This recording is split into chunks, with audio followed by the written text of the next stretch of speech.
नमस्कार, स्वागत आहे तुमचं आपल्या YouTube चॅनलमध्ये। आजच्या या व्हिडिओमध्ये बांबू प्लांटची काळजी कशी घ्यायची याविषयी मी माहिती शेअर करणार आहे।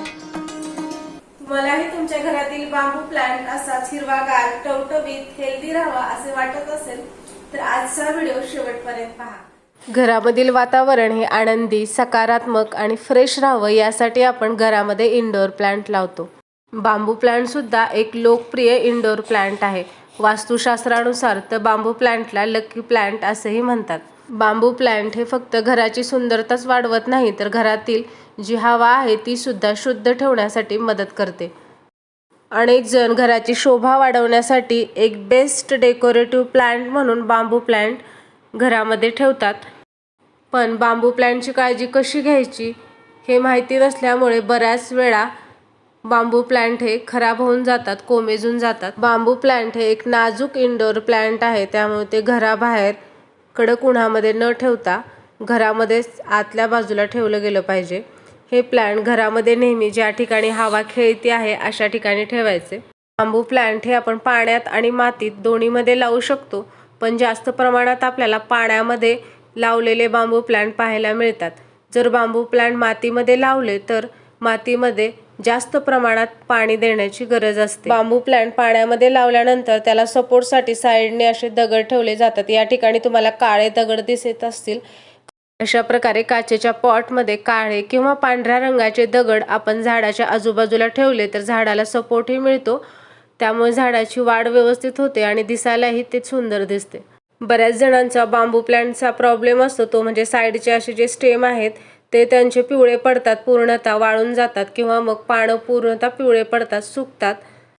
अशा वेळी जेव्हा तुमचा वाळलेला स्टेम असतो किंवा खराब झालेली जी पानं असतात ते काढून फेकून द्यायचे। तुम्ही जर ते तसेच ठेवले तर राहिलेलं प्लांट सुद्धा खराब होते।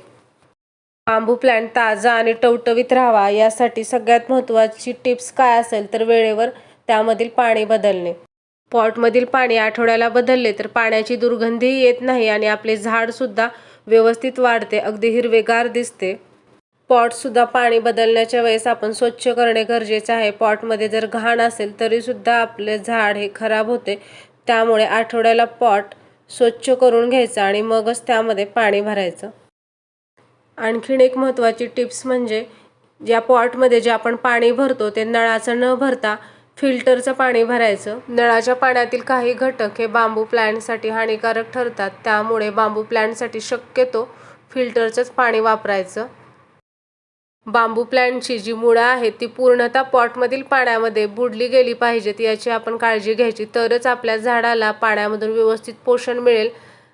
जर मुळं व्यवस्थित पाण्यामध्ये बुडली गेली नाहीत तर मुळे खराब होतात आणि पर्यायाने आपले झाड सुद्धा खराब होते, त्यामुळे ही काळजी घ्यायची। हे झाड घरामध्ये ज्या ठिकाणी ठेवू त्या ठिकाणची ब्युटी, फ्रेशनेस या झाडामुळे वाढते।